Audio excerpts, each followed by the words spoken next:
tell me about the moment one of you who went, what if we put makeup on? Tell me about that moment. There's that great scene in Close Encounters where Richard Dreyfuss is making Devil's Peak or whatever it is. He seems kind of possessed, and he's putting these mashed potatoes into this shape. We wound up going downstairs from this loft that we had, buying a mirror, picking up makeup. God knows what the makeup was we were using. And we went upstairs and just started playing with makeup.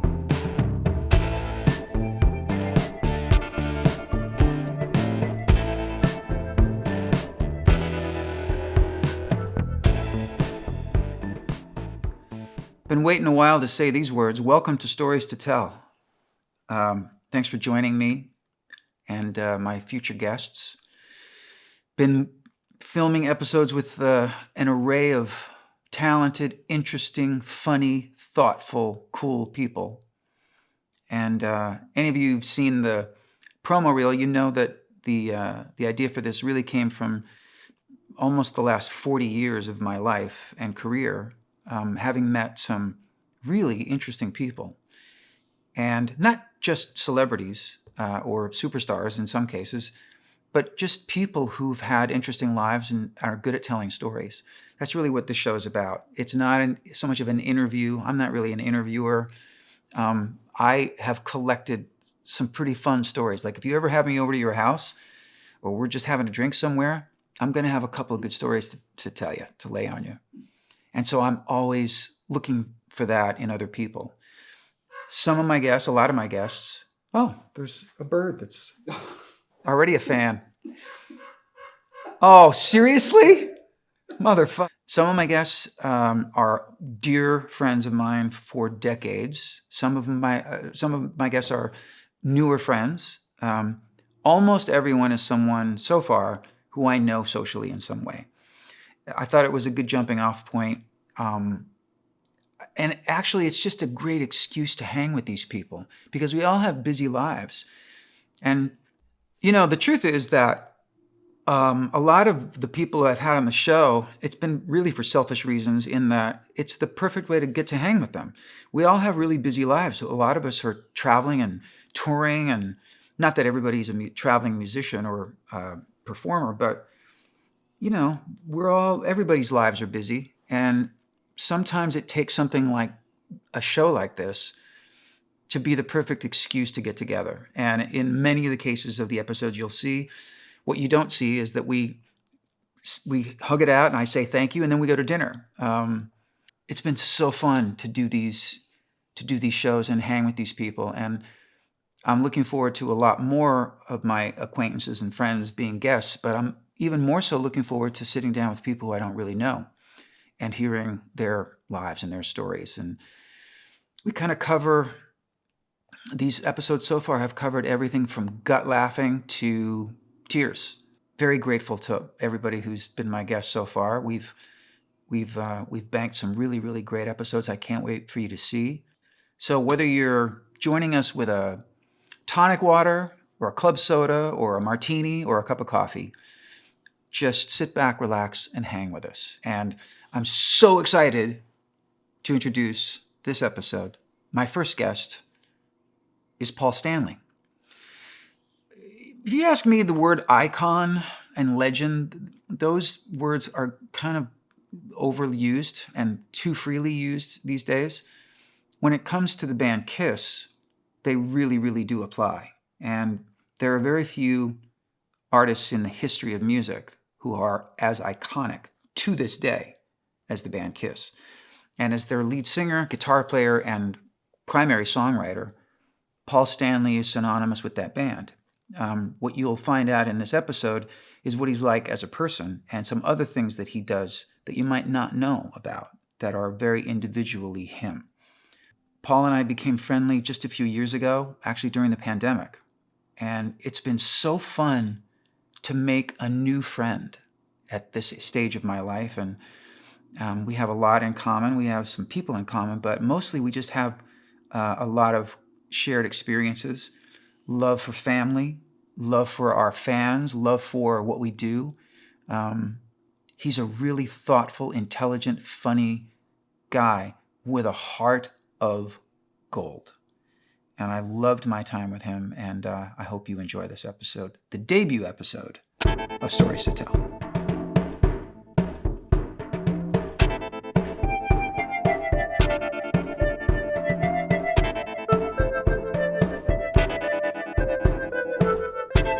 All right. Cheers, my friend. Fancy seeing you here. So good to see you. Yeah. Thank you for being here. My pleasure. You know that. How did I do? Oh, that's good. That's good, right? Oh, yeah. All right. We both still have things to do today, so. Yes, I'm a lightweight. I usually save this for the evening. Yeah, so do I. But it's Any excuse. It's nearing the evening. Nobody knows what time it is. Well, somewhere in the world. Yeah, it's time for this. That's right. Cheers. I'm so good to see you. Yeah, likewise. And always. My first question is, let's talk about the fact that usually when in our friendship the last few years, we're calling each other or texting each other from God knows where in the world on tour. Mm-hmm. With the band retiring, and we've talked about this personally, but how do you think you're going to do with the lack of dopamine? Because when I was thinking about, that's one thing that we have in common, although on a very different level. No, it's all relative. It's all relative, but that feeling of not just your job, but your life revolves around walking out in front of a bunch of people who scream that they love you. And the sound and the smell and the experience of that, I think really creates a very warped sense of dopamine in our body. So what do you think is going to happen to replace that or not? Now I miss it. Thanks a lot. Boy, what a downer. Good to see you, Paul. Yeah. I think in the right perspective, there are people who are touring constantly because they're empty. Yeah. And because they need that audience positive response. Years ago for me, probably decades ago, that may have been the case. At this point, it's been incredibly gratifying. The last tour was just a chance to really take in how valuable and how much this meant to me. But I couldn't keep doing it any more than Michael Jordan could, right? Or I've always been more than a musician or performer. I've been an athlete. Yeah. And you realize that you can only do that so long. I've been blessed to do it into my 70s, which if you told me that 50 years ago, I'd say you're out of your mind. So, I miss it, but I don't crave it. I think the people who really crave it are the ones who don't find other means for gratification, either from other people or self-gratification. Right. Whether it's for me painting or my family or friends. I think ultimately, hopefully, I would hope that most people find that in life, at some point, you start to narrow down what's really important. And ultimately, what's important is family, friends, and how you feel about yourself. You face yourself every day when those crowds aren't there. And it doesn't matter whether there's 20,000 or 100,000 people. If you don't like who you see in the mirror, it's kind of meaningless. Yeah. I realized a few years ago that because of what I do and what you do, my relationship to dopamine, to excitement, has been distorted, right? So I hope to do this into my 70s or even longer if I can, right? Because it's something that I really just enjoy and love to do.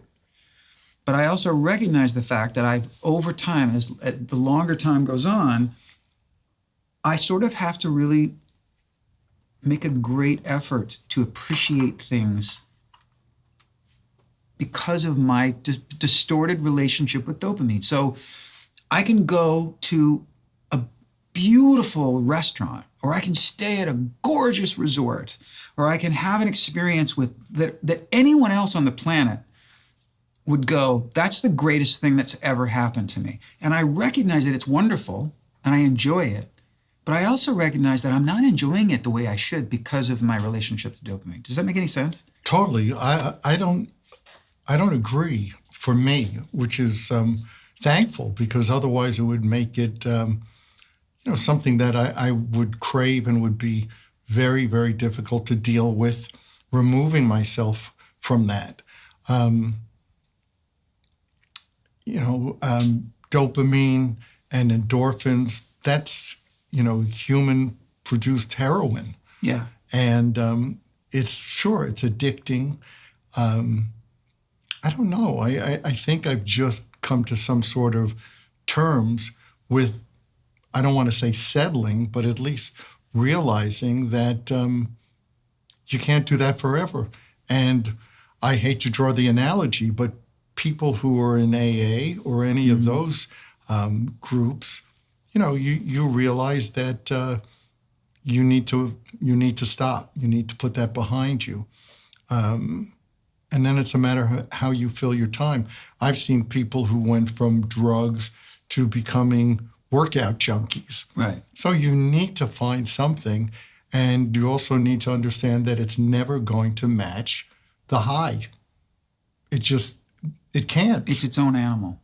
Totally. And what kind of rush do you get from painting? And I mean, you're a cyclist. You paint, but your painting is probably the thing that takes up the most time for you, right? Yeah, and it's much more solitary. It's not something that people stand up and cheer for. Right. It's not something that people are yelling for. But is the experience, because as we've talked about, like you keep telling me, and Daisy, just fucking start painting. We've yet to do that. So I speak completely illiterately about this. When you're painting and you're getting in a groove, is there a thought of like, I can't wait to show this to somebody? Or is it really just the act of doing it? No, it's singular. It's very much not unlike songwriting. I find that when I finish a song, it's like you completed it. You got it done. You found all the pieces to the puzzle. Right. And I find painting to be the same way. I just keep looking, and how do you balance, just like how do you rhyme?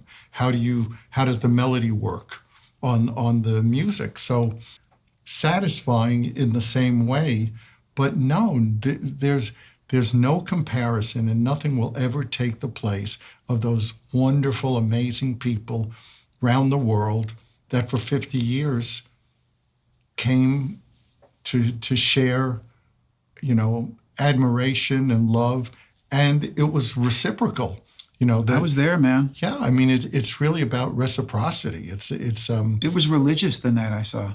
Yeah, it really was, and in a good way. Yeah, and I just got a chill because it's true, and to do shows where there's that kind of love and gratitude from an audience. Well, guess what?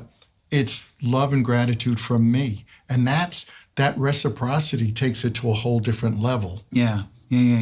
And will anything ever replace that? No. I have the memories of it, and is there a void? Of course. Sure. That's also, life. like I said, it's also still kind of fresh. It's not even been a year, right? It's fresh wound. Yeah. It's actually been a year, December 2nd. Oh, okay. So I was actually in New York this year on December 1st and 2nd, and passed the Garden on both of those nights we had been playing. And there's something almost feeling like a fantasy, like an out-of-body experience. You're looking at something, and it's hard to relate to that you were there. Yeah. I look at videos of me on stage, a year and a half ago, and I go, wow. And I also have to go, that's not going to happen again. I have video of you on stage flying right over me. Yeah. And, speaking about the things that matter, to be able to do that, flying over the audience to a smaller stage and literally have my family out there. Wow. I mean, talk about icing on the cake. Yeah. So I think it's all about balance in your life that makes you able to put up with loss, whether it's parents. Mm-hmm. You begin to depend more on other things to support you through losses. Yeah. Yeah, that's a good analogy. And that's where you realize how important family and friends are, because they're the people who you lean on. Yeah. And again, I hate drawing the analogy to a funeral, because KISS continues, and we have this amazing show planned for Vegas in 27. But me as a performer doing that's over. Yeah. That's over. Do you, of course you remember, but will you tell me about, I'm sure that there were a lot of conversations or thoughts that led up to the one, but do you remember when you went, that's it. I just decided that I'm going to say it, that's it. Yeah. I remember Gene and I talking about it years ago. You have to remember that COVID and the pandemic put a 2-year break. We started the last tour. Right, that's right. Before COVID. Right. And then all of a sudden it's like, well, wait a minute, we're not done. And we're getting older. Right. So the clock is ticking. We just came to the decision quite naturally that this needs to, we need to decide when it ends rather than just have it peter out. Right. That wouldn't be KISS-like, to finish a tour and never go back out. For us, it was a matter of going around the world and sharing that one last night or nights with either the people who've known us for decades or new people. Yeah. And hopefully what we did was left a memory that justified that connection and adulation that people had for us, and also kind of not only validated us to them, but also kind of became, once upon a time there was a band. Mm-hmm. And that's what KISS is. KISS is, like it or not, KISS is mythical. Yeah. And that was the idea, was to leave it on a legendary note, but also to intellectually decide something is going to come to an end and actually deal with, that day was years away because we had a worldwide tour. Right. But I'm talking about, was it a case of you're in some hotel room and you're about to go to sleep and you go, I'm going to sleep on it, but was it you woke up one morning and looked at Aaron and said, I just decided? Or was it you decided and you called Gene, or Gene called you? What was the real mechanism? Like, there was a moment when one of you or both of you collectively went, we have to be done. I think it may well have taken place on the jet. Me, Gene, and Doc, our manager, who's been with us for Yeah, he's like another member of the band, right? It wasn't fatalistic, and it wasn't in any way depressing. It was just a practicality that we just said, we can't do this forever. And we can see the end. We can see, now what do we do? We can see, that this needs to have a finite time. What do we do between now and then? Doc and I have a acronym, which is QTR, quality time remaining. Yeah. That's, at some point, that's what it comes down to. You have so much time in life. Yeah. What do you want to do with it? Because you can't, one thing you do precludes you from doing another. And at some point, the idea of being in hotels when you're young and frisky and having a great time, that's the best time in your life. Yeah. I remember when going home between tours when I was single and much younger, going home was like a bummer. I sat on my sofa waiting for life to start again. Why do we have to pause touring? Yeah. I'm on my sofa, you know, life is out there. That slowly becomes not the case, hopefully. Well, but you have such a rich life. Your life with your family, which is something that bonds us together, the way we feel about time with our kids, the relationship that we're both, I wouldn't say making up for lost time, but we're certainly more present than we could have been in the heyday of our, well, you never stopped having a heyday, but you know, there's a lot of time lost that you look back on, and I don't know that there's regret, because this just what our life called us to do. What your life called you to do is what you did. But you also were a family guy with great kids, and I see your life now, and that's another thing that makes me not even think about you struggling with not being on tour all the time, because I know there's a part of you that's thrilled to be home. Yeah, and again, I don't want to negate the 800-pound gorilla, which is touring and what that's meant to me. But to kind of sit back and savor home life without the thought of a tour coming up. The idea of being home hasn't changed. I've done that for decades. Right. The difference is I'm staying home. Right. You're not thinking about 4 months from now, right. 6 months from now, we're going to be on tour. That's not going to happen. I can go out and do some shows on my own, and that will Which you probably will, right? Yeah, and that'll be fun. I don't kid myself. If I play to a couple hundred people or 1,000 people, that'll be wonderful. But being home at this point, I don't want to say it feels grown up. It feels right.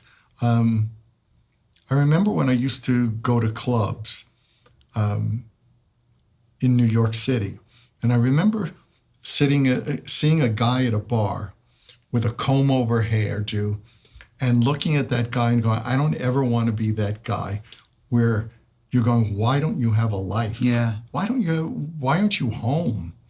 So for many reasons, I think we just reached a point where I think more than anything, it's physical and emotional. Physically, you can't be ageless forever. Right. And one of the greatest things about the band is that the omnipotence of the band came from the idea that you could see us 40 years ago or 4 days ago, and it was Kiss. Yeah. Well, you can't do it forever.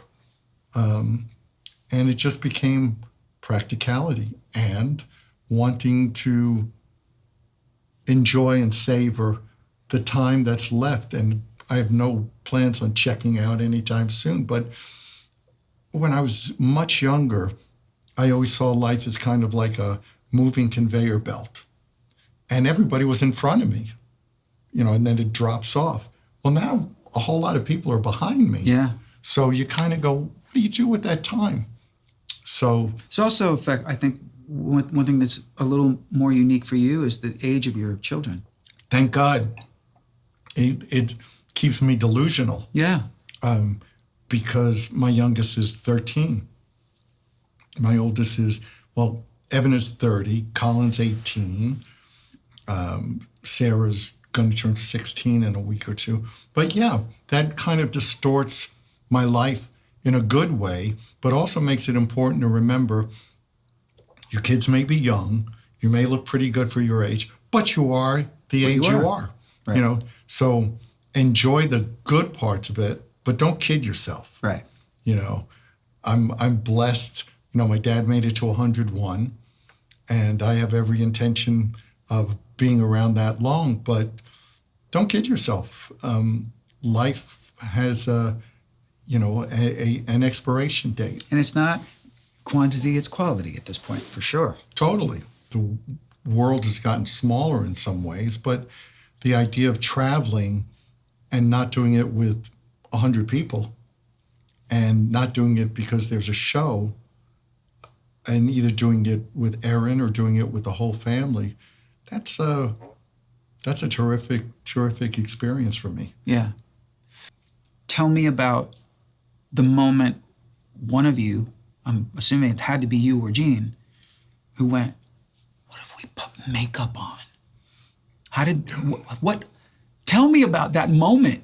Because you were like playing covers, right? And you were just starting to write. We never played covers. You never played covers? Never played covers.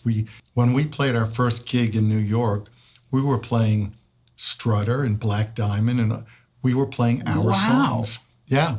When we were playing small dives, 80 people, 100 people, we were basically playing the first album. Amazing. Yeah.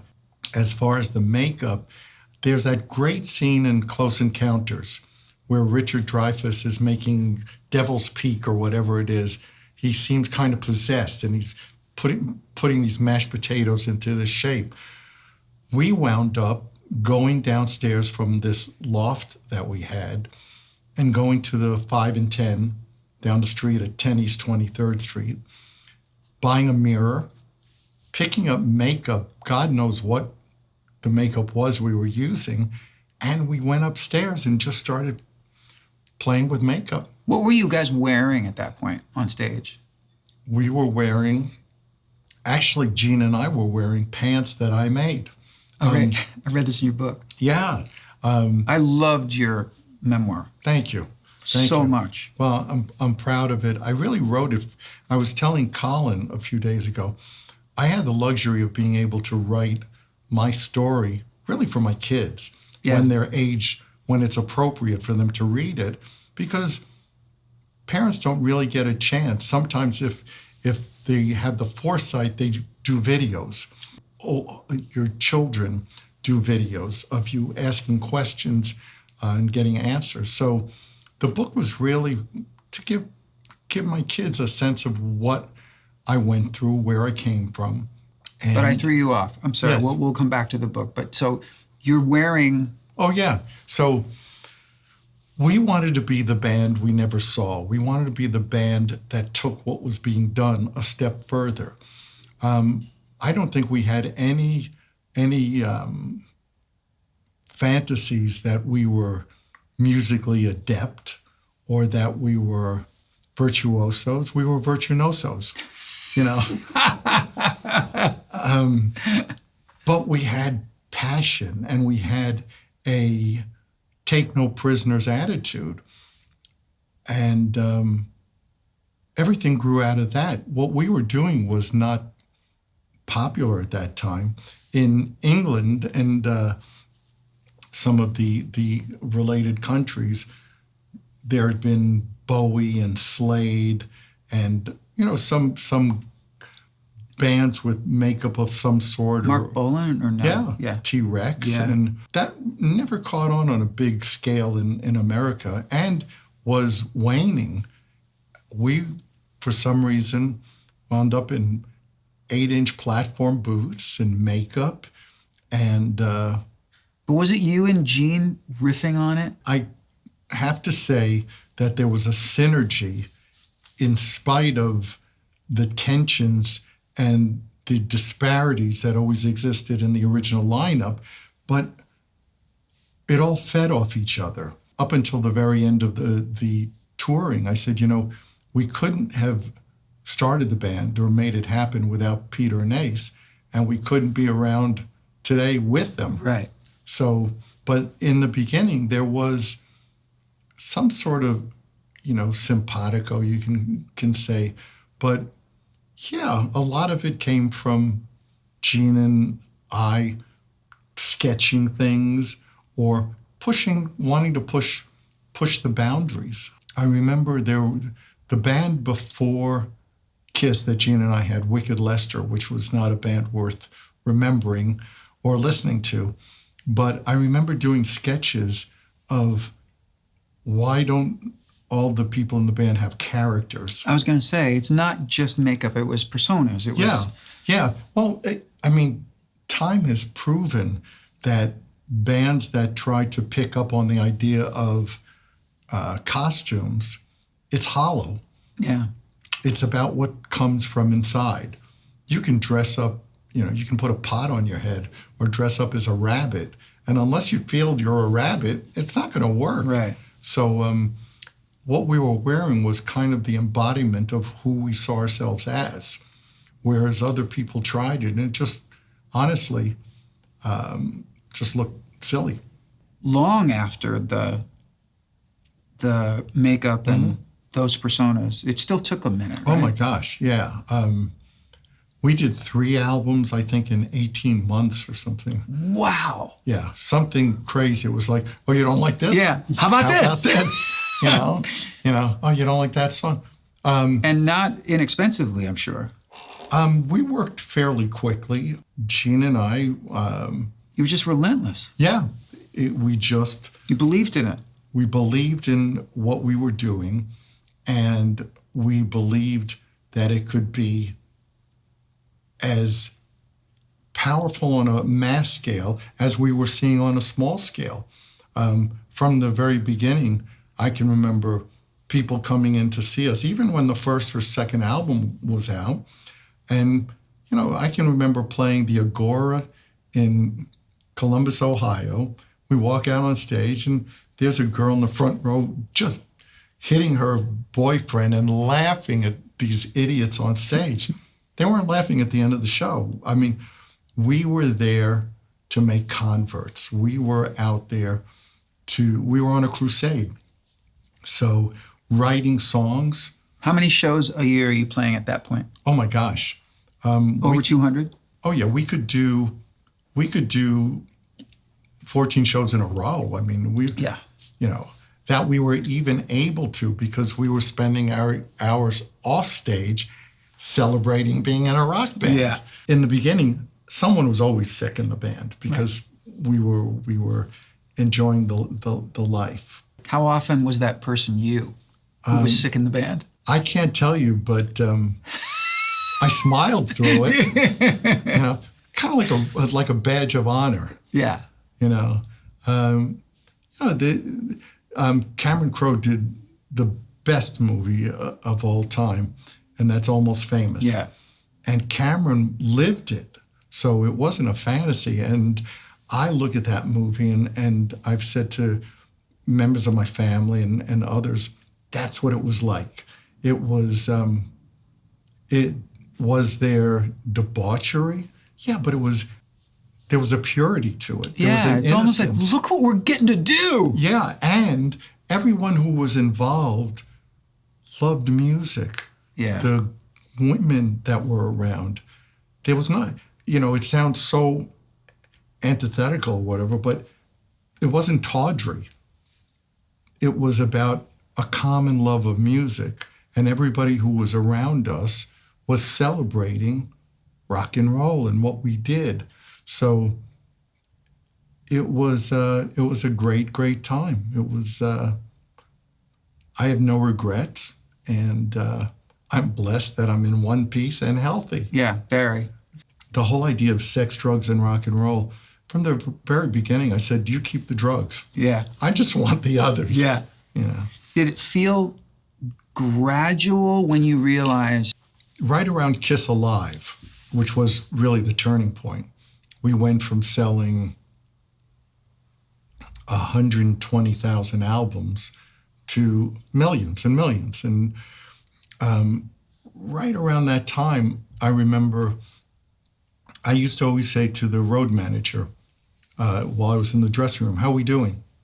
And what I was asking was about ticket sales, attendance. Right. And I remember we're sold out. I was like, whoa. Next night, how are we doing? We're sold out. I remember, I believe we were in Dayton, Ohio, and we had a closed curtain. And I kind of peeked out and went, holy cow, the place is packed. And that's And what size venues are you playing at this point? 6,000, 8,000. Wow. Yeah. It was becoming real. And it was funny because it originally was regional. So I could go home to my furnished rented apartment and somebody would say, "Oh, how are the shows going?" I would mention somebody who opened for us and they go, "Oh, you opened for them?" I go, "No, they," so, but it all caught up over time. Obviously Detroit and that whole area was very early on, Right. and embraced us in a way. I used to say they opened their arms and legs to us. That they did. So it was, to me, it sounds like it was a pretty classic case of something that really I don't think exists anymore in our business, which is this sense of playing little clubs, getting your fucking experience and paying your dues and learning your fucking craft and learning your showmanship in front of 50 people, so that next time you play 300 people, and then the next time it's 1,000 people, and it's little by little, and it's gradual, and there's something about by the time you peek through that curtain, yes, your brain went, holy shit, it's packed out there, but there was probably no sense of, oh my God, what are we gonna do? It was like, let me at it. I wonder if our talking like this is based on age, looking back and saying, well, people today don't do that. But after that disclaimer, I have to say that music at that point was much more like vaudeville. You started small, you learned your craft. And yeah, by the time you ascended to that kind of success, you knew your craft. You knew how to do it. We started off in clubs. We would drive 17 hours in a station wagon, show up at a club, go into the office of the owner of the club, get made up, go out, do a show, load up, and leave again. So, and in some cases, go to another club and play another gig. Yeah. And so that's how it starts. And then you go from there to playing a bigger club and having bands support you. And then you go on to auditoriums. You go on to the Tower Theater in Philly. You go on to the Paramounts. You go on to these other theaters. And again, you start second or third on the bill, work your way up there. Then you wind up in arenas. And in the arena, you might be special guest. And by God, by the time you're headlining, you're a force to be reckoned with. Yeah. There's nothing like reaching a level where you feel like you're living your fantasy to some degree.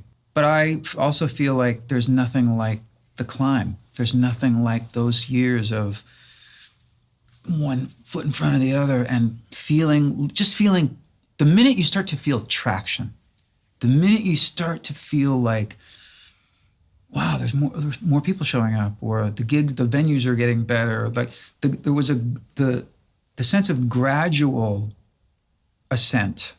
It seemed to go like that, and I didn't appreciate it as much as I should have at the time because I was too busy working. I was too busy. But what I do remember of that time, there was a butterflies thing and an excitement. And I remember doing a gig, and I'm sure you've got many examples of this, but I remember doing on my first tour, which my first tour was in '87.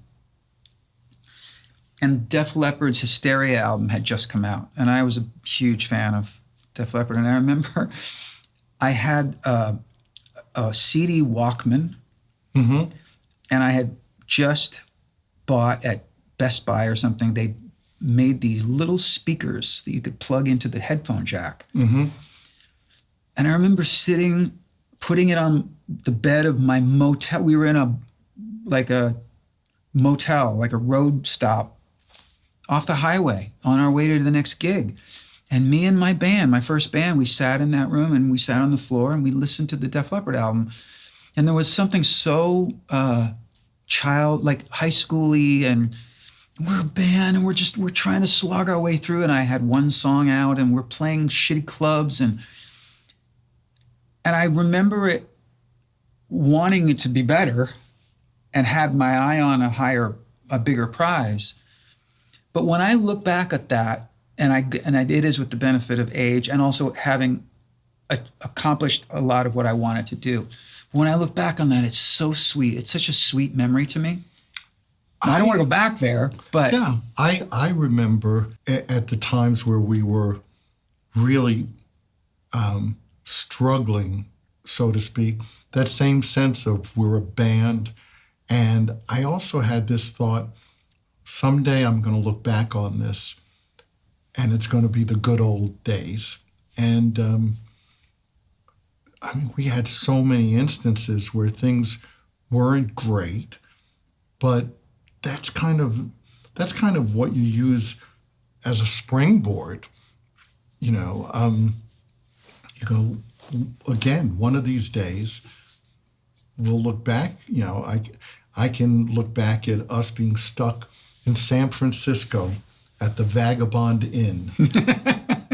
And we were stuck because some of the shows got canceled and we didn't have enough money to go home, but we had enough to stay in the hotel. And we would go out and buy Velveeta cheese and hot dogs and just put all this crap into a pot and cook it. And we had cream sherry, Yeah. And we'd be there and it was like, this is awesome. This is awesome. We'll survive and this is really cool. Yeah. So yeah, those times are the foundation of what comes after it. So when the band really did succeed and blow up, what was your first splurge? My first splurge of any consequence was buying my parents a car. Your parents a car? Yeah. They had never had a new car. We had cars that we would drive until they would stop. And then we would take off the license plates and leave it wherever it was. Yeah, that one's done. That's done. Taxi? So, I bought them I said, go find a car you like. And they found a Chrysler LeBaron. I remember those. Yeah, with Cordoba leather. Rich. I'm thinking rich Corinthian. Rich Cordoba's wax. Yes. Yeah. Rich Corinthian leather. And that was Ricardo Montalban. Ricardo. And he had an issue because it's Cordoba. It's not Cordoba. Right. And they made him say Cordoba. Yeah. Rich Corinthian leather. So I bought my parents that, and then a year later I said, find a house. They never had a house. We had an apartment, small one. I was always pretty practical. When we really started to make money, and some of our contemporaries were buying airplanes and 6 cars and this and that, I had a 1-bedroom apartment in Manhattan, and I was thrilled. I had this awesome 1-bedroom apartment, and we had 3 nights at Madison Square Garden. And I had 1 car. It was like, people say, you only have 1 car? I said, yeah, who can drive like this? Like 2 cars, Right. So, I've always been fairly... Did you splurge on clothes? I was a clothes freak, if I bought a pair of boots because I loved shoes, I'd buy them in every color, just crazy stuff. I had an apartment that I bought, and I had a wall of closet built, and it was absolutely chock full. And after a while, it became oppressive. I realized that having too much isn't, at least for me, it wasn't fun. It just felt like it loomed. Yeah. I remember a buddy of mine, Kenny Ortega. I know. Yeah. Kenny came over, and I just said to him, I opened up the closet and said, take what you want. Yeah. And, then to see Kenny's name on so many great. So you were pals with Kenny before? Oh, my God. Really? I knew Kenny in 1976, How? 77. Well, there was a circuit of clubs that you would go to in L.A. on any given night. You'd go to the Rainbow to hang out. Right. and then you might go to the Roxy, and then you go to the Starwood. And the Starwood was a really cool club. It was on the corner of like Crescent and Santa Monica. And we never played there. That's where I first saw Van Halen. And Kenny was part of a theater. Kenny was part of a theater troupe, I think, and they had a musical called, I think it was called Bingo's Flying Circus or something weird like that. And Kenny was a member, and he had a song he sang. And he was dancing at that point, right? At that point, he was Amazing just singing. dancer. Oh, wow. He may have been dancing, but there was no dancing in the show. And Kenny went on to great things from there. Yeah. So, but yeah, Kenny came over, and it was like, just take, please. And then I, for one, reached a point where I realized that material things weren't the answer. Sometimes buying a lot of stuff just points out to you that there's a hollowness. Yeah, you're feeling... And that there's a void. And it ain't that. It's not fame. That doesn't fill it. It's not clothes. It's not cars. Again, it comes down to, do you like who you are? When you were a kid, did you want to be famous? Yes. I wanted to be famous because I would be able to make people wish they had been nicer, or that I was more popular.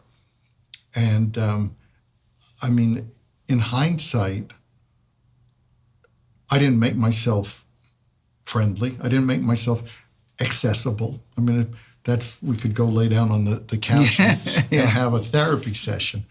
I don't think I'm wrong. A lot of entertainers have the same issues. It's so ass backwards to be comfortable in front of a crowd and have trouble being with people on an individual basis. And I think that a lot of entertainers crave that kind of adulation. So, when I was a kid, I wanted to be famous. When I was in my teens, I wanted to be famous. But it was mostly motivated by I'll show them? Yes, I'll show them. Meanwhile, which is, by the way, not a bad thing. I mean, I think it has served me in my way. It served most people I know. It's not a bad thing. No, I don't think it's a bad thing. But at some point, you need to accept responsibility for how people are treating you. I don't think that most people are innately bad. I don't think, I think that people respond to what you're putting out there. And at some point, and I always go back to the same thing, you have to take responsibility and say, what did I do to bring this on? Why were people, not nice? Why were people not inviting me to the party? Why, and at some point you go, because I was kind of fucked up and miserable. Mm-hmm. Maybe at some point in fame, you figure out, well, that's not the answer. Yeah, but how early into your famousness did that come to you, or did it come to you much later? It came to me pretty early on, but it was almost like having to learn a new language. It was kind of like rewiring, because I was bringing that kind of stuff on. And it was a matter of unlearning what I saw at home. We're products of our parents, sure. for better or worse. There were things that I saw at home because of their issues that I just copied. And at some point, when I was 15, I walked into Mount Sinai Hospital in New York and went to the outpatient psychiatric place and said, I need help. I knew pretty early on that what I was replicating and what I was doing that I saw at home, for example, was not good, wasn't making me happy, and wasn't making other people happy. So that's kind of the start. But I mean, Was that your introduction to therapy, really? Yes. Yeah. So did they pair you with somebody? Yes. Oh, wow. Yeah. And it was $3 a week. Wow. And I'll tell you, I looked forward to that every week, because, I mean, therapy is only as good as what you're willing to commit to it. Yeah, it's a partnership. I mean, you can sit there and chit-chat all you want, or you can roll up your sleeves and get to work. And, it's not unlike doing, do-it-yourself root canal. Not pretty, not fun, but you feel better after. How old were you? 15. So did you do therapy all through the beginning of the band? Pretty much. I took a break, and then when the band took off, I called a therapist and said, I'm going to need somebody to be a quarterback.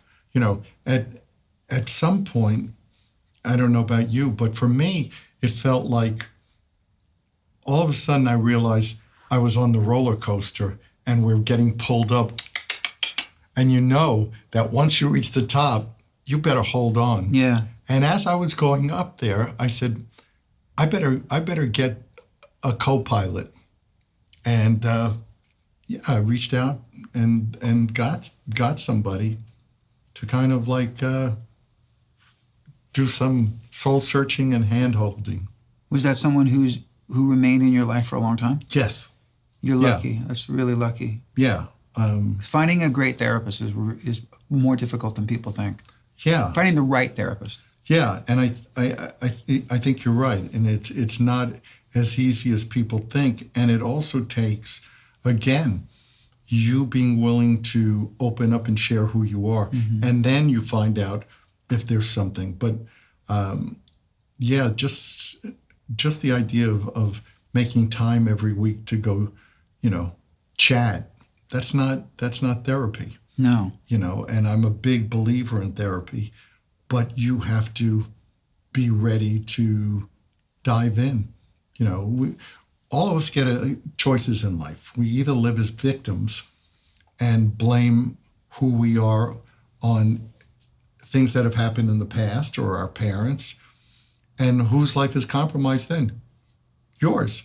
Or you roll up your sleeves and figure it out. That's really impressive. I didn't know that about you. And when I think about it, I'm so impressed that you at that age, especially, and then having a bit of a foundation with therapy, going into what became that hurricane, is probably a huge reason why you didn't go off the rails in other ways, right? I think so. You went off the rails in all the right ways. Yeah. Me perfect? No. Did I do things? Was I fun to be around all the time? No. Could I be an idiot? Sure. But I did the best I could. Yeah. And it was all part of, I hate to use the word, the journey. Yeah. What's your relationship with therapy like now? The same. Yeah. I think that my friend used to say, it's the best conversation in town. I agree.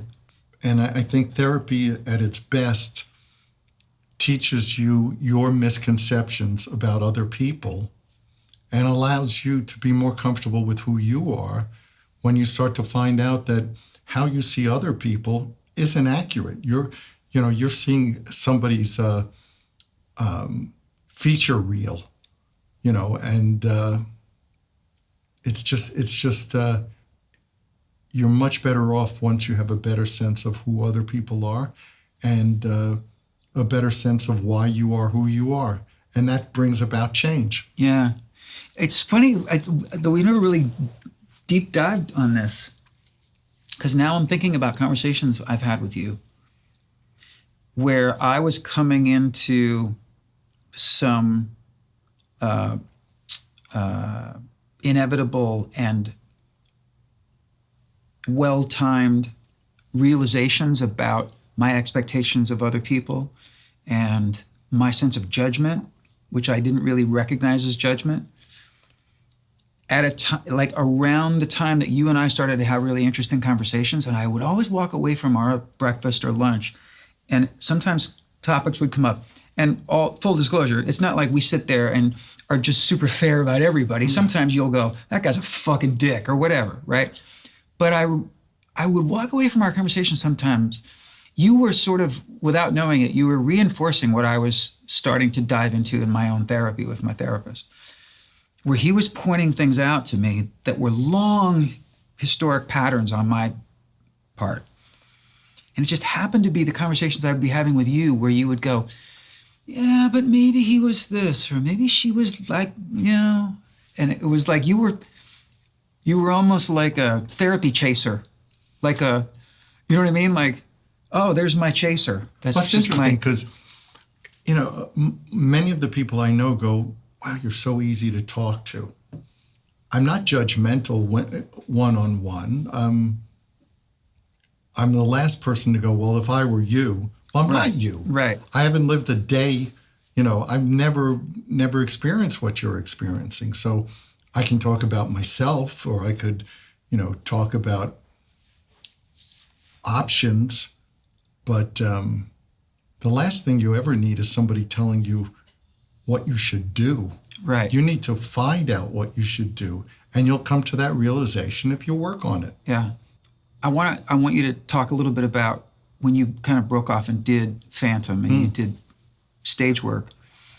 But I want you to lead me to one of the most mind-blowing conversations we had about the chiropractor. I don't think people know that story.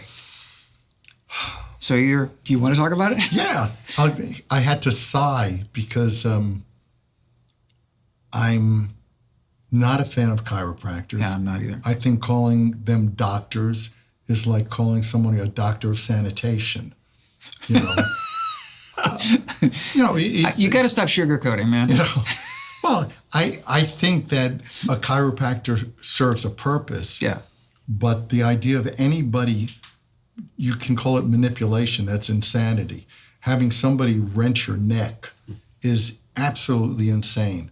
And the amount of people who have strokes, who are paralyzed, who die from that is far beyond what a chiropractor will tell you. You can look it up and you can find out. I personally know people who've had strokes. And that's my introduction to, I was in Toronto doing Phantom, and I was doing 8 shows a week. I was the final Phantom in a 10-year run there. Had to do a full-on audition in New York, and they sent me up there. And one afternoon before a show, I think between there was a matinee and an evening show, my neck was feeling a little out, you know, spasm or whatever. And the makeup woman said, oh, I know a great chiropractor. And I went to her chiropractor, and he wrenched my neck, and then it didn't adjust. And he wrenched it again, and I said, you hurt me. You know, you really hurt me. And I left. And by the time I got to the theater, I couldn't think straight. I mean, it was like being stoned. And my vision was no good. I couldn't think straight. I had to bow out of the show for days,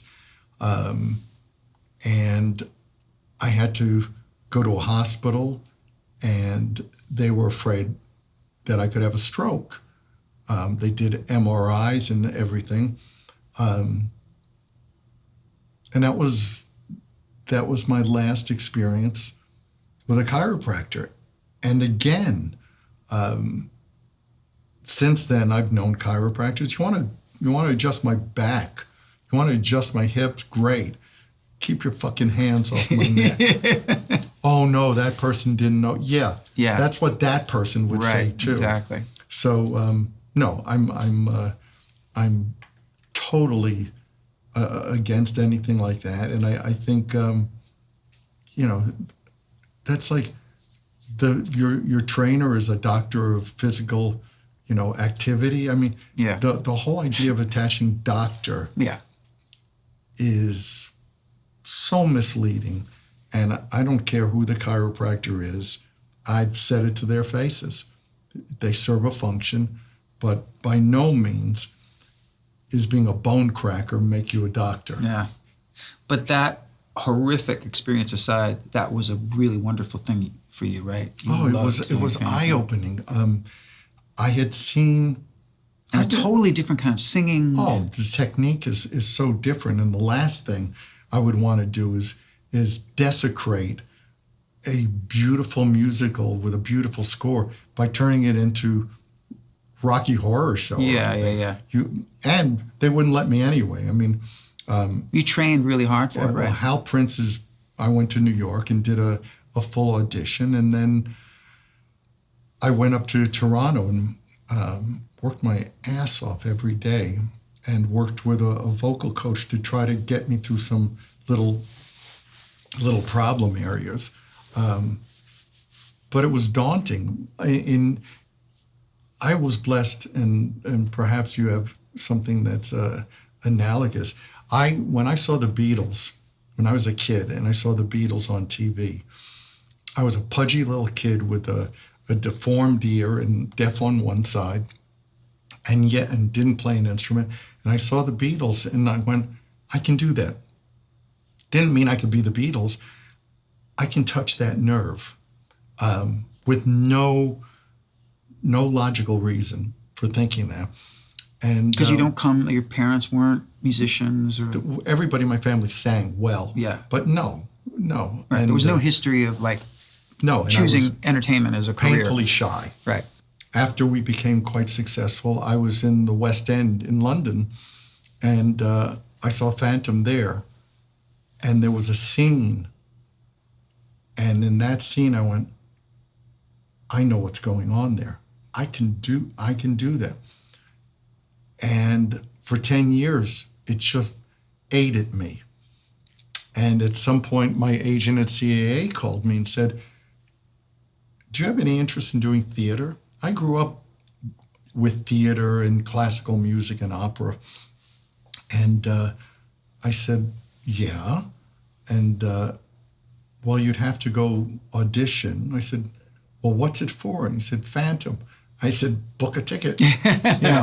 And I went to New York. You manifested it. Yeah, and I went to New York, and then I was determined to not only live up to what I thought I could do, but quiet the naysayers. There's always somebody who wants to see you fail. Of course. I couldn't let that happen. So I worked really hard and went into the show and got standing ovations. No, they weren't walking out. They were actually, they were standing ovations. And I was supposed to be the next to the last person in the 10-year run. They wound up buying out the guy who was going to take my place and keep me in the show. Wow. And but you didn't do a show after that, huh? No, I was asked from there to go to New York to do a different show, not Phantom. They were very clear in New York. They don't want to do what's called stunt casting, right. or they don't want to bring in a name where the show becomes identified with a star. Phantom is a show that, like Les Mis, because the minute that person's out, the ticket sales are going to plummet. Yeah, and the show is the star. Right. Yes, I was asked to go to New York and do another show, and it was so all-consuming for me to commit myself to be at my best. I literally did the shows and went back to a hotel room, then did the show and went back. And the idea of going to New York to do a show that I didn't think was of that caliber was going to take just as much work for me. So I passed. I would have loved to have gone to New York and continued what I was doing, but the idea of committing myself to something like that, there's only, if I'm in, I'm all in. Right. And if I commit to something, I do it to the best of my ability. Having never done theater, I'm curious about, how many shows a week were you doing? 8. Okay. So let's pretend you could do 8 Kiss shows a week because it's so strenuous. But at that time, what's the main difference? Because what I picture with theater, committing to a role like that and a show like that, is that you have no life other than that show. But then again, I think to myself, when I'm on the road, I feel like I kind of have a life, but I think it's because I feel like it's so in control of my show, no matter how, and I like to do 4 or 5 nights a week on the road. So a lot of time that includes travel too. So it's tiring, but I always feel like I know what my schedule is. I know I have my mornings and I have my after show hang time and all that.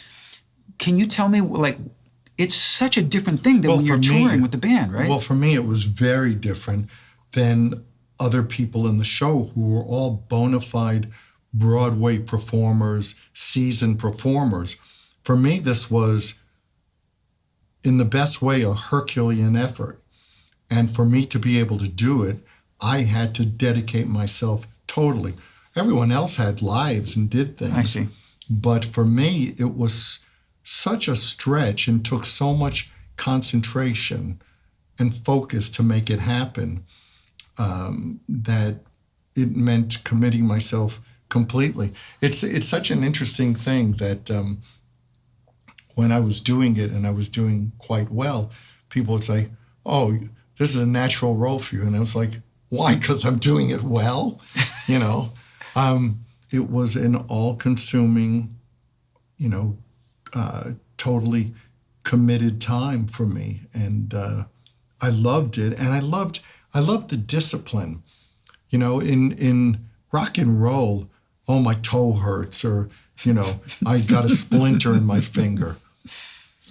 In theater, tough shit. Yeah. You either do it or you don't. There's no room for that kind of crap, and that's kind of what I've always adhered to. I've always subscribed to that. No excuses, no, I can't do this, I can't do that because of this. I have a note from my mom that, the dog ate my homework. For me, it was a lot of work, but it also validated the way I like to work. That, you go in and you do your job. You shut up and do what's expected of you. And you're part of a repertoire that's a different thing than just being part of a band. Totally. Where you're really the band leader too. Totally. And interestingly, with that show, I was told, the Phantom is the loneliest role in the show because he's on stage when everybody else is off for the most part. So you don't get to socialize. Well, my dressing room became social central. I mean, we just had a great time, and I was embraced by everybody.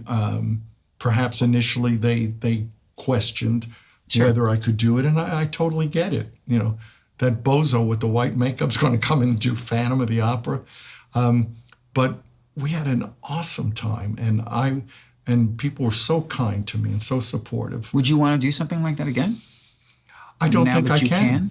Really? Yeah, I don't think I What if it were an important and fun role that wasn't as demanding? Anything's possible. I know that I couldn't commit that kind of time or focus. There was a time in my life where my first marriage was falling apart, and maybe I needed to get away, and it served many purposes for me. But at this point, I don't know that I have it in me to commit like that. And again, not to draw analogies to Kiss, but I did it, Right. and you did it really well, and you had a great experience. And that's something that it's a mountain I climbed, and it was an incredible time. I learned a lot about myself. Got involved with a charity for children with facial differences. Yeah. Which was really interesting because nobody up until that point knew about my ear, or it was always covered. And when I did that show, somebody wrote me a letter. I used to get quite a few letters. And she was heading an organization called About Face that dealt with children with facial differences. And she said, you brought something to the role which I hadn't seen before. And I sent her a note saying, well, I happen to have a deformity called omicrotia. And we talked. And I wound up going and speaking to children with their own differences. And God knows some of them had much more challenges than me. Mm-hmm. But it gave me a chance to say, life's not always fair. The playing field's not always even, but you can do it, and it's not going to be easy, and your parents may not understand. And, you know, sometimes parents will say, you're just like everybody else. Well, you're not. So that's a good starting point. And then I would speak to parents. It was just one of those examples for me. I was saying to somebody a few days ago, and I think I said it in my first book, the less secrets you have, the more free you are. Yeah. You know, the secrets are really tough to keep. But in your case, you could keep both secrets. I assume you kept both secrets because it wasn't just that you had a physical difference, it was that you were deaf in one ear. And for you to go and speak to kids especially who are struggling, feeling different, and probably feeling so fearful, like, how is this going to prevent me from doing wonderful things? To be a guy who led one of the greatest, biggest bands in music history, deaf in one ear, is a fucking accomplishment. You know, I had 5 surgeries on my ear. They took out rib cartilage and carved an ear, and then over a series of 4 other surgeries refined it. That didn't happen until I was in my 30s because the technique didn't exist. So, you know, to be able to share that with kids who are struggling with sometimes issues that are far beyond that. You know, kids go through so much ridicule and staring. I know firsthand, and you know, to have somebody who can relate to it and has succeeded on some level, it was a blessing for me. It was one of those times that I didn't realize that. Again, we could wind up on the couch, but in many ways, the phantom was me. It was a disfigured person who was yearning for the love of a woman, and yet when he was given it, he couldn't accept it, and he's killing people, you know, in the meantime. So the show was very, very eye-opening and therapeutic for me, and then it gave me a chance to share who I am and what I hid about myself. It's awesome. Life's been great. Yeah. Doing something like that outside of your comfort zone, or not necessarily your comfort zone, but your milieu, your leads me to, I think it was right when I met you a few years ago. You had just done Soul Station. Mm-hmm. And I've told you this to your face, it's a great story. When you sent it to me, I was like, oh, fuck, I just got to know, I really like this guy. And it's a soul record, and I'm a fucking R&B freak, and I'm like, Paul Stanley singing R&B, I don't want to hear it, because if it sucks, I'm going to be the guy going, hey, I love what you wore on the cover, right? Yeah. Like the jacket. Yeah, nice jacket.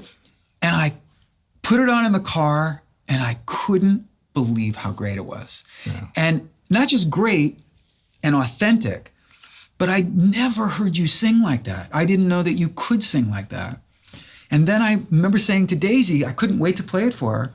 And I feel like I've told the story so many times that I've given myself the credit for this, but I think Daisy was the one who said, this is what he should always be singing. This is like, he needs to do this all the time. And then we got to see you at your birthday party, and you got up and you did a couple songs live with, tell me about like what that was like for you. And like, I know that there's more Soul Station to come, but I just like on camera, if you've got to hear this project that he does called Soul Station, it's so fucking great. Thank you. I mean,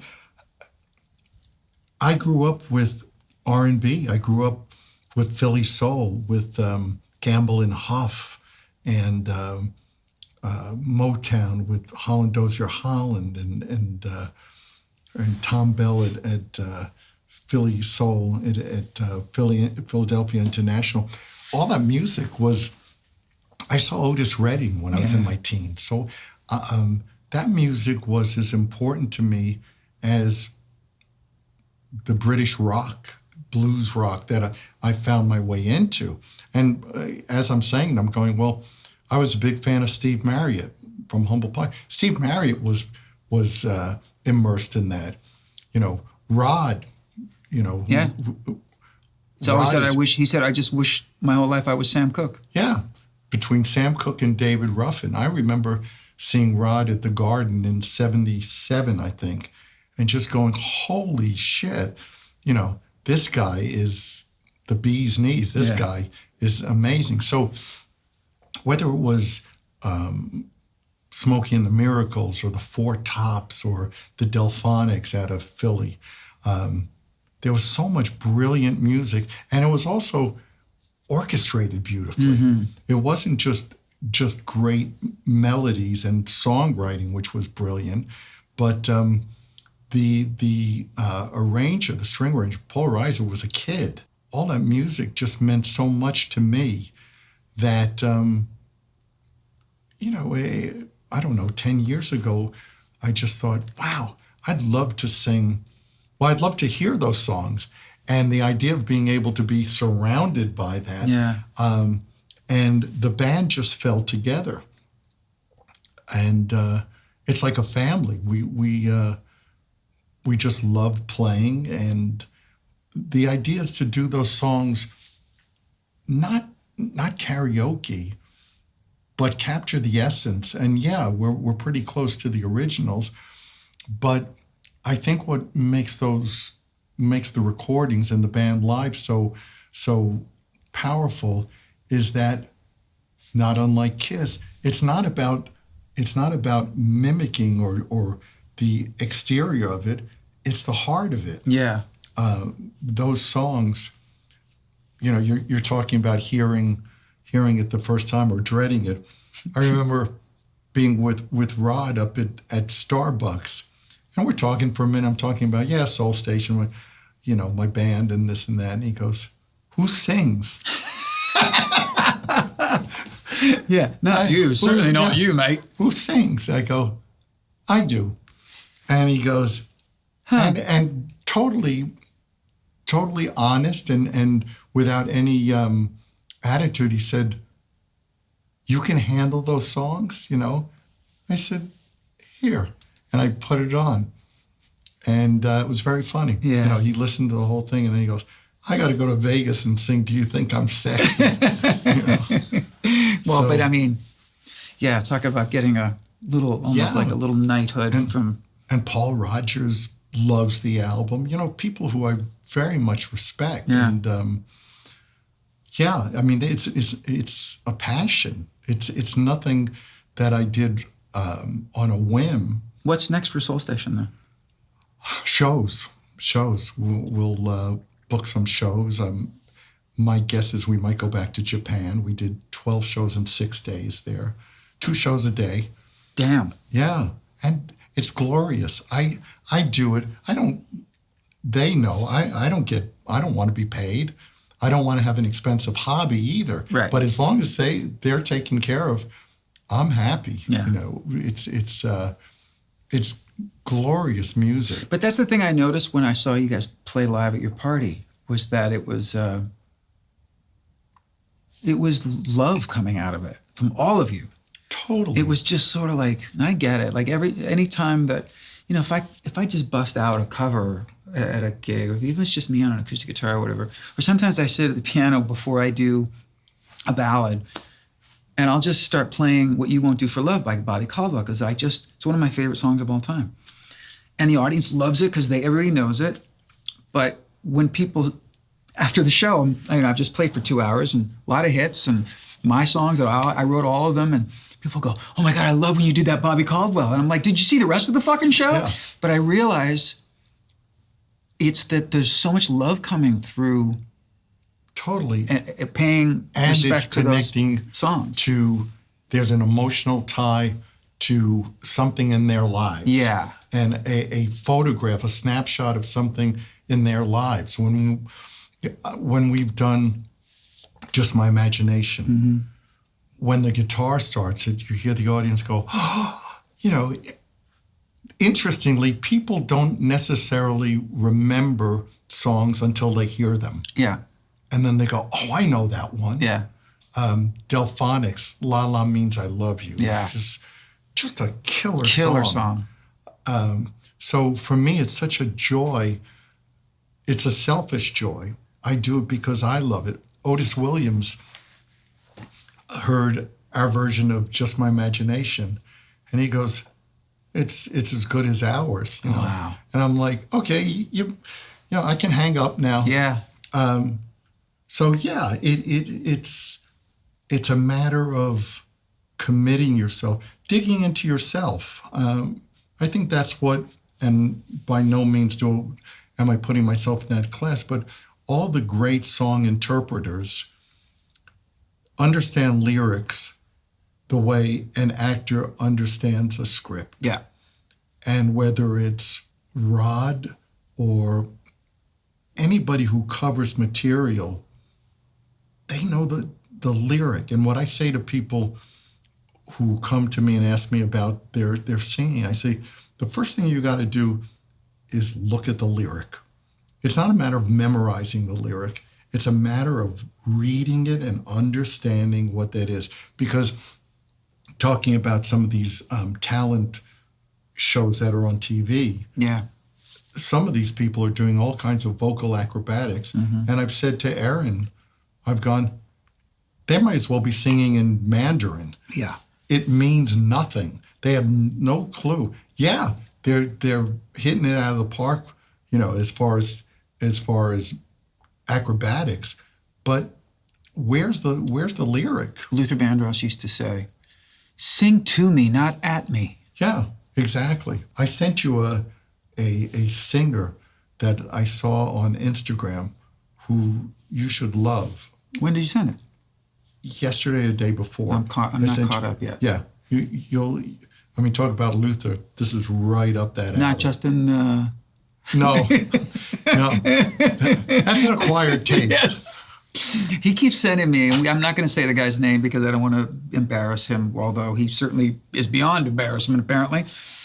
Paul started sending me this guy on Instagram who sings covers, and he's usually outside and hiking or outside by the beach, and he's absolutely fucking horrendously horrible. And I keep wondering if he knows that he's horrible and he's just taking the piss. But he's so committed. I think he thinks he's really great. And he's awful. And the first couple things he sent me, I laughed and I was like, wow. And then he kept sending me. And I was finally like, dude, you need to stop sending me this guy because it's starting to get annoying. And then he sent me 10 more. Yeah, it's like a box set.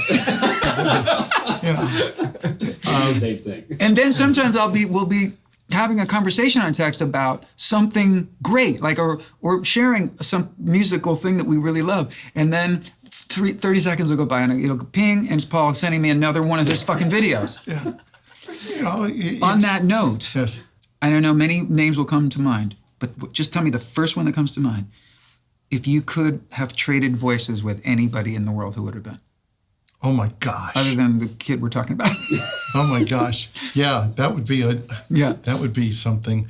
Sam Cooke. Yeah, that's probably my first one and too. And when you mentioned some of the other singers, they're all, they're students of Sam Cooke. If you talk about Steve Perry. Yeah, for sure. If you talk even Rod, Rod's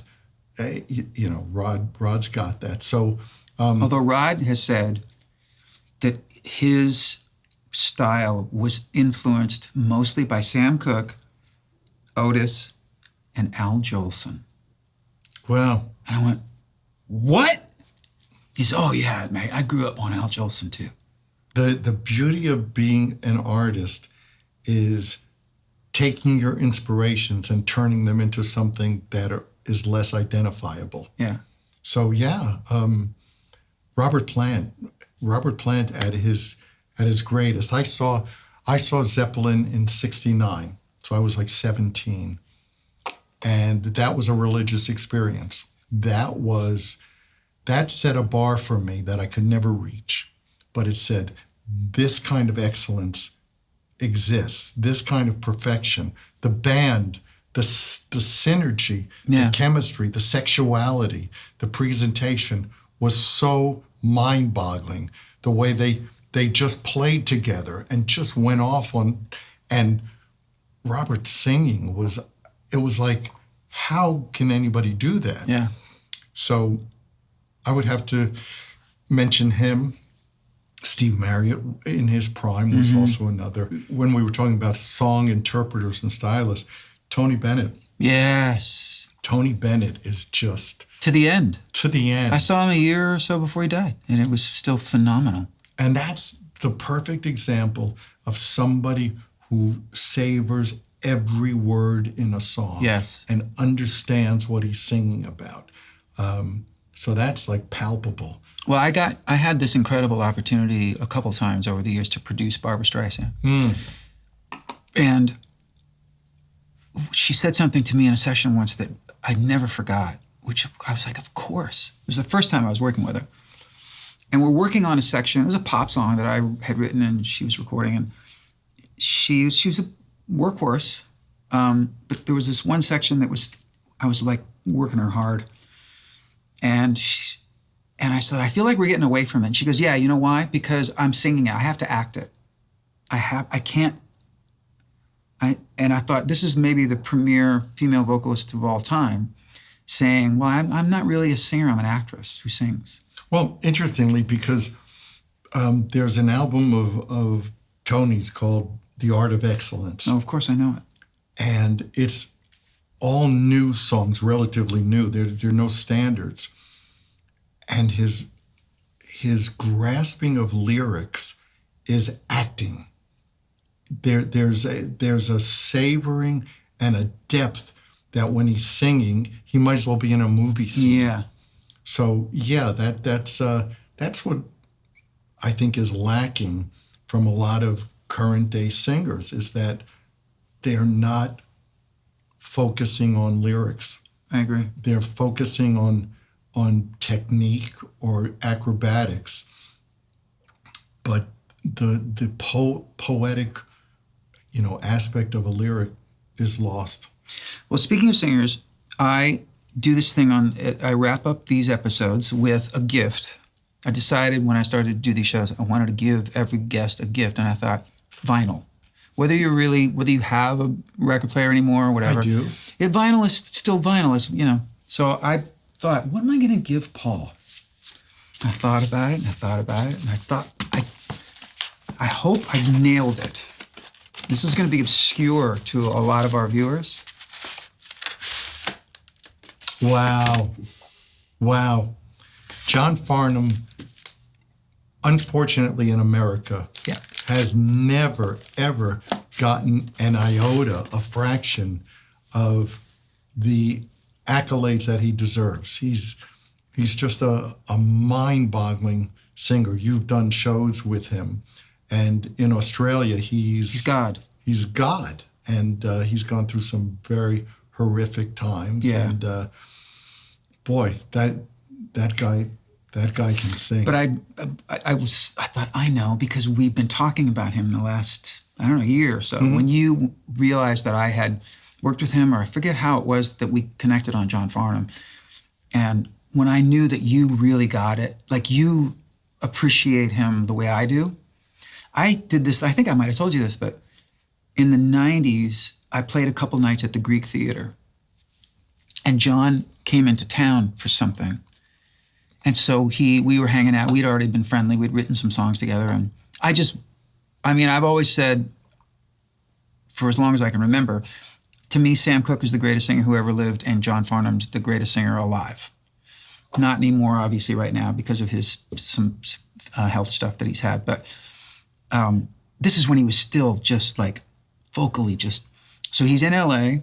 He's going to come to the show at the Greek. And I said, will you get up and do something in my show? And he went, nobody knows me here. And I said, that's why I want you to. So he does this. He wrote this cover. He arranged this cover of Help, the Beatles' Help, as a ballad. And it's a staple in his show in Australia for years. And it's so incredible. And the range is mind-blowing. So I taught it to my band, and I played piano, and I brought him out in the middle of my show to an audience packed at the Greek who didn't know who he was, and he got a standing ovation. I've always, and I've told Evan, who my son, who's a musician and sings, who's really talented, who's very, very talented, and I always say, look at their mouths, look at their tongue placement on certain words, look at where they're placing their voice on different words, and he's one of those examples that you can learn by watching.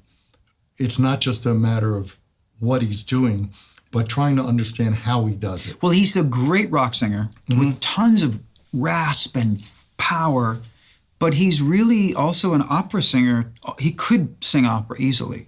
And it's so weird you said that, because one of the things that I've noticed about him, and you singers out there should pay attention to this, if you watch pop and rock singers traditionally, when they're going for a really high note, they go like this with the microphone, or they get under the microphone, they put their head up like this. And it's the exact opposite thing you should do. Totally. And when I started to watch John live, he would take the mic, and when the highest notes, his head would go, he would... Totally. It's like... like yeah, it's this because is the it just last opens thing. it, because this Yes. is just constricting. Totally. And his mouth is open really wide, and the power, everybody I play him for, who's never heard of him, and a lot of people are Americans who've never heard of him, are all completely flabbergasted. So Yeah, the greats, it's not about, that's not how you hit high notes. You hit high notes here, and it's voice placement, where you have sinuses, you have hollows here, and that's, you sing down to a note, you don't sing up to a note. And this is a new pressing they did of this album. This was the album that got me into him. This was the, and it was it has You're the Voice on it. Yeah, You're the Voice. That's crazy.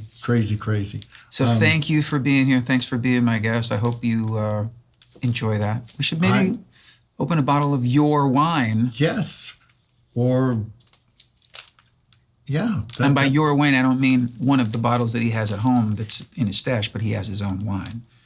Just for my friends. No, I meant to do a little. I'll do a little product placement. What I do, I have a friend who has a vineyard in Uruguay, and does a beautiful Pinot Noir. So he gave me an acre of his land, which was lovely, and we did about 1,000. As one does. Yeah, and we did 1,000 bottles. If I had a nickel for every time somebody gave me an acre of land, I would have nothing. We did 1,000 bottles. There's another year coming, but I did sets of 3, and we had so much of it that I started selling it at Rock and Brews at our various restaurants that Gene and I own. And all the money goes to a charity that does reconstructive surgery on children's ears. I love it. So I think I told you I did an episode of this show with my friend Eric Benet, who's an incredible singer. And so I said, what do you want to drink? And he said, I'm a wine guy. So we did a bottle of your wine, and it was delish. Yeah, it's very, very nice. It's an easy wine to drink. And on that note, we can talk all day. Yeah. And at some point, it just comes down to people realizing that there's nothing more important than family and friends. I'm blessed with Erin, my wife, for we'll celebrate 20 years married, but we've been together 23. Evan, Colin, Sarah, and Emmy, that's the center of my universe, and your family and friends should be the center of yours. And I'm terribly grateful that you and I have become friends. Likewise. Took a long time. Yes, Took us a but- long time for us to really catch up, but Well worth I think the the world of you. well worth the You're wait. one of my Thank you so favorite much. people. Ditto. Thanks, Ditto. buddy. Ditto. Pleasure.